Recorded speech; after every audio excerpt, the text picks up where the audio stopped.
disebut dengan metode panas basah. Ada juga metode panas kering pada metode memasak dengan panas basah. Moist head cooking adalah metode memasak bahan makanan dengan menggunakan bahan cairan sebagai perantara atau pengantar panas.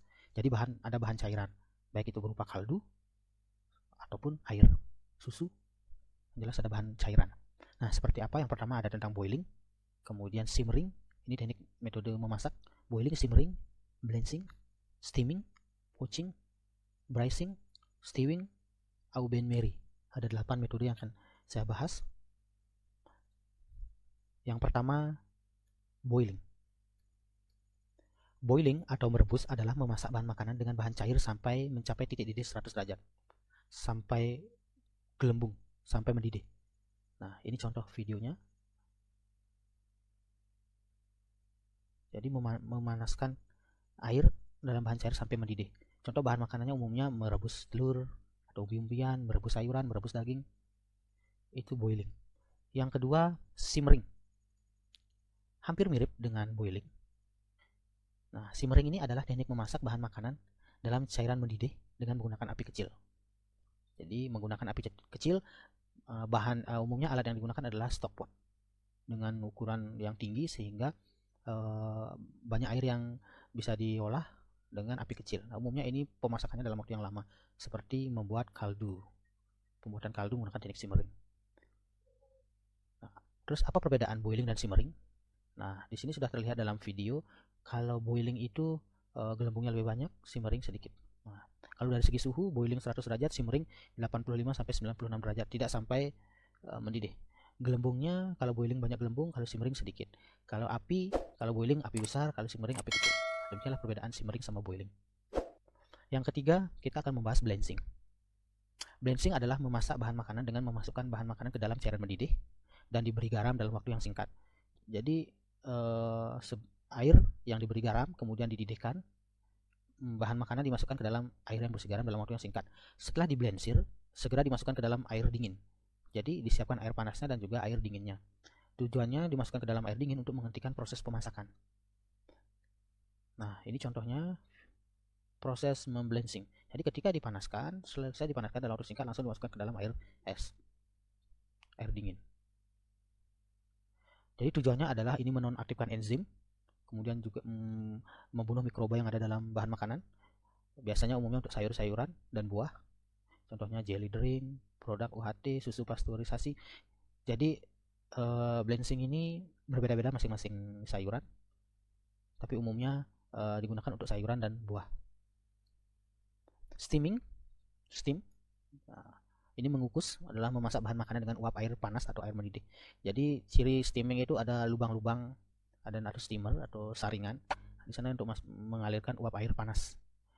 Contohnya membuat bolu. Nama alatnya steamer, bolu kukus, nasi kukus, tahu kukus. Nah, ini contoh videonya proses mengukus. Ini uji kematangan. Selanjutnya yang kelima, poaching.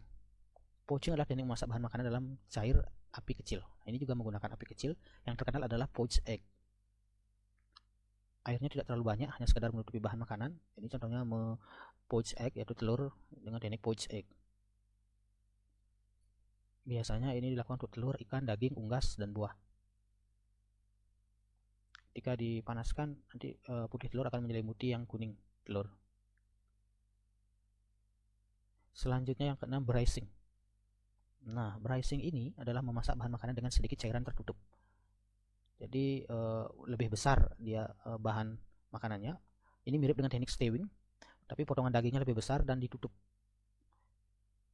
Dimasak dengan sedikit cairan, masaknya dengan ditutup.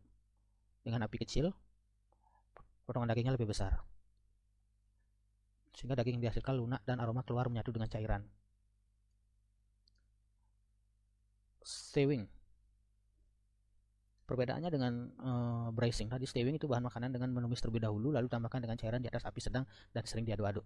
Umumnya stewing ini potongannya adalah kecil-kecil, kemudian terus diaduk. Ini slowly cooking. Cairan tidak terlalu banyak, cairannya bisa kaldu, santan. Ada 5 teknik, yaitu terdiri yang pertama 1. Teknik menggoreng dengan minyak banyak atau deep frying. Yang kedua, teknik menggoreng dengan minyak sedikit atau shallow frying. Yang ketiga, teknik menumis sauteing, nah, ini kayak bahasa Sunda ya, sauteing. Yang kelima teknik memanggang, baking, dan yang terakhir teknik yang kelima yaitu teknik membakar atau grilling. Kita akan bahas satu per satu. Yang pertama yaitu teknik menggoreng dengan minyak banyak atau deep frying. Deep frying adalah memasak bahan makanan dengan menggunakan minyak atau lemak yang banyak hingga bahan makanan benar-benar terendam sehingga memperoleh hasil yang kering atau crispy. Crispy ya. Teknik ini dapat digunakan untuk berbagai bahan makanan termasuk buah, sayuran, daging, dan unggas serta ikan. Bahan makanan yang dalam keadaan beku dapat langsung dimasak dengan metode ini. Pada metode ini, karena dipanaskan dalam suhu yang tinggi akan terjadi perubahan tekstur, warna, dan rasanya.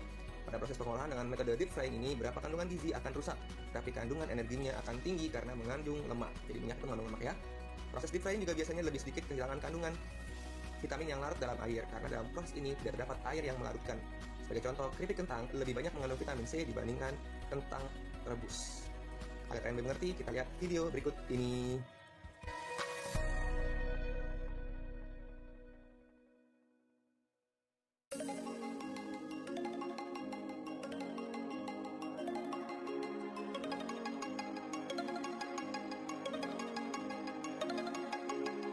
Teknik yang kedua yaitu teknik menggoreng dengan minyak sedikit atau shallow frying.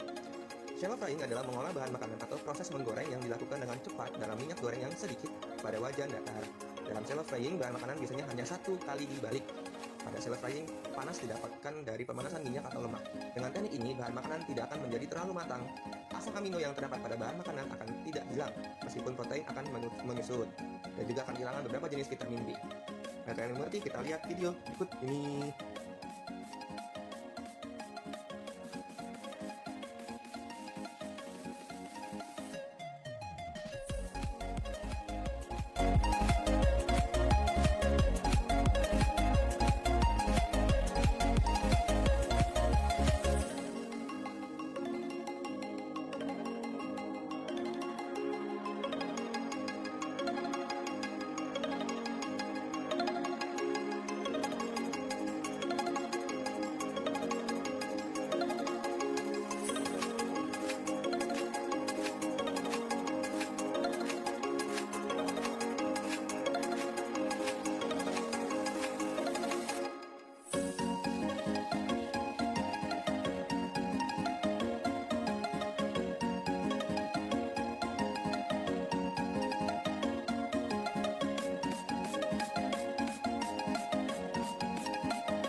Teknik ketiga yaitu teknik menumis, sauteing. Teknik menumis adalah teknik memasak dengan menggunakan sedikit minyak olahan dan bahan makanan yang telah dipotong kecil atau diiris tipis yang dikerjakan dalam waktu sebentar dan cepat. Lalu diaduk-aduk serta ditambah sedikit cairan sehingga sedikit berkuah atau basah ya. Biasanya cairan yang ditambahkan adalah saus, krim, dan sejenisnya yang dimasukkan pada saat terakhir proses pemasakan. Sebelum menumis, hendaknya potongan atau irisan bahan makanan dipersiapkan terlebih dahulu. Panaskan wajan terlebih dahulu, kemudian isi minyak goreng sedikit dan panaskan. Gunakan wajan yang besar agar potongan bahan makanan saat dimasukkan tidak penuh sesak, sehingga memudahkan saat melakukan tumis dan dapat matang secara merata. Jadi wajan agak gede ya, yang kecil ya. Agar lebih sehat, hindari penggunaan lemak jenuh. Gunakan minyak zaitun atau minyak canola yang mengandung minyak sehat dan membantu menurunkan kadar kolesterol berbahaya. Jadi kalian sering ya melihat orang tua kalian menumis. Nah, agar lebih paham, kita lihat video berikut ini.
Teknik keempat yaitu teknik memanggang atau baking. Baking adalah pengolahan bahan makanan di dalam oven dengan panas dari segala arah tanpa menggunakan minyak atau air.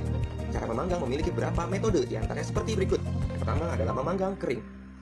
Ketika memanggang dengan oven, bahan makanan akan mengeluarkan uap air. Uap air ini akan membantu proses masakan bahan makanan. Teknik ini biasanya digunakan untuk produk pastry dan roti.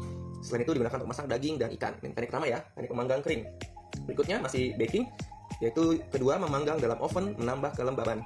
Ketika memanggang bahan makanan, masukkan wadah berisi air yang akan mengeluarkan uap air yang masuk ke dalam oven. Tujuannya apa? Yaitu agar kandungan air dalam bahan makanan bertambah dan untuk menambah kualitas makanan. Penerapan teknik dasar baking dapat dilakukan pada berbagai bahan makanan, diantaranya kentang, roti, sponge, cake, biskuit, ikan, dan sayuran. Berbeda mengatas, jadi ini bahannya pas lagi memanggang dimasukkan wadah berisi air ya, jadi uapnya tidak banyak, jadi tidak terlalu kering ya saat memanggang. Teknik ketiga yaitu memanggang dalam oven dengan menggunakan dua wadah. Nah, teknik ini menggunakan wadah pertama berisi bahan makanan dan wadah kedua diberi air. Wadah pertama dimasukkan ke dalam wadah kedua sehingga panas yang sampai ke bahan makanan lebih lambat. Dengan demikian tidak akan mengakibatkan panas yang berlebih dan dapat mengurangi kemungkinan makanan terlalu matang. Contohnya kita akan buat puding karamel. Beda ya, kalau tadi airnya di sisinya, kalau ini jadi ada dua wadah. Wadah pertama isinya makanan, wadah keduanya tempat yang di bawahnya itu berisi air. Oke, kita lihat video berikut ini.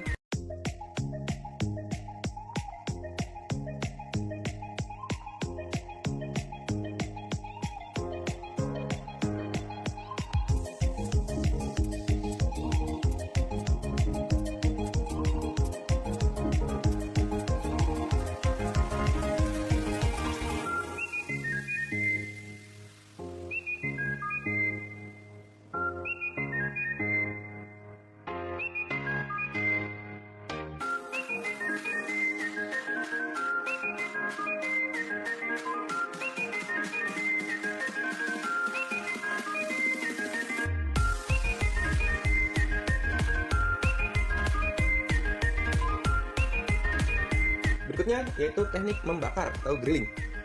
Grilling adalah teknik mengolah makanan di atas lempengan besi panas atau di atas panci teflon ya, yang diletakkan di atas perapian langsung. Suhu yang dibutuhkan untuk pembakaran sekitar 290 derajat Celcius.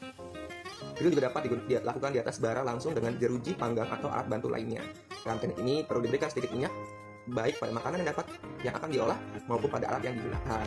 Jeruji ini berfungsi sebagai penahan bahan makanan yang sedang dimasak atau dipanggang. Selain itu, fungsi lainnya juga untuk membuat bagian yang matang dan gosong berbentuk jeruji pula. Kegosongan inilah yang menjadi ciri khas yang menunjukkan bahwa makanan tersebut adalah dipanggang. Itu bakar sate, ini adalah teknik membakar. Oke. Agar kalian mengerti, kita lihat video berikut ini.